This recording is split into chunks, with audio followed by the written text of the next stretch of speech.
तारीख 22 नवंबर, यह महज कैलेंडर की एक तारीख नहीं, यह उस आवाज़ के जन्म का दिन है जिसने दिल्ली के एसी के कमरों में बैठे हुक्मरानों को गांव की धूल और पसीने की ताकत का एहसास कराया था। नाम मुलायम सिंह यादव, जिन्हें दुनिया नेताजी कहती है, लेकिन वो असल में भारत की उस मिट्टी के बेटे थे जिसे सदियों तक हाशिए पर रखा गया। वो सैफई के अखाड़े से निकले एक बेहतरीन पहलवान थे, लेकिन उन्होंने कुश्ती सिर्फ मिट्टी पर नहीं लड़ी, उन्होंने कुश्ती लड़ी सियासत के उस अखाड़े में जहां बड़े बड़े रसूखदार भी उनके सामने घुटने टेक देते थे। वो राजनीति में आने से पहले एक शिक्षक यानी मास्टर साहब थे। शायद इसीलिए उन्होंने समाज को यह पाठ पढ़ाया कि अगर अपना हक चाहिए तो मांगना नहीं, उसे कमाना सीखो।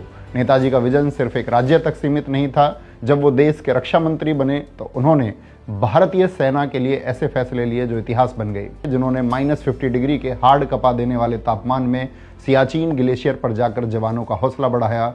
और आज अगर सीमा पर शहीद होने वाले जवान का पार्थिव शरीर सम्मान के साथ उसके घर आता है तो यह नियम बनाने वाले कोई और नहीं, नेताजी ही थे, क्योंकि वे एक माँ और परिवार के दर्द को समझते थे।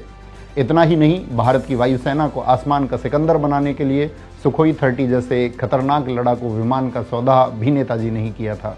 चीन और पाकिस्तान की आंखों में आंखें डालकर बात करना उन्होंने ही सिखाया था। नेताजी एक बार, दो बार नहीं बल्कि 3 बार उत्तर प्रदेश के मुख्यमंत्री, 10 बार अलग अलग सीट से विधायक और 7 बार सांसद बने और प्रदेश के बिगड़े हालात को सुधारा।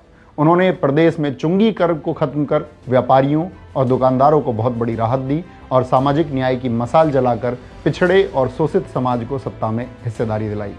वो जानते थे कि यूपी की जान खेतों में बसती है, इसीलिए उन्होंने किसानों के लिए मुफ्त सिंचाई की व्यवस्था की और किसानों का करोड़ों का कर्ज माफ कर उन्हें नई जिंदगी दी। उन्होंने समाज के हर वर्ग को मुख्यधारा से जोड़ा, कन्या विद्याधन देकर बेटियों को कॉलेज में भेजा, बेरोजगारी भत्ता देकर युवाओं के संघर्ष के साथी बने, यस भारतीय सम्मान शुरू कर लेखकों, कलाकारों और खिलाड़ियों को वो मान सम्मान दिया जो पहले उन्हें नहीं मिलता था। नेताजी भले ही आज हमारे बीच शरीर रूप में नहीं है, लेकिन जब तक इस देश का किसान अपने खेत में पसीना बहा रहा है, जब तक एक गरीब का बेटा अपनी लड़ाई लड़ने के लिए खड़ा है, तब तक नेताजी जिंदा रहेंगे। सियासत के उस अमर पहलवान और धरती पुत्र श्री मुलायम सिंह यादव जी को आज 22 नवंबर उनके जन्मदिन पर मेरा उनको नमन। जय हिंद, जय भारत।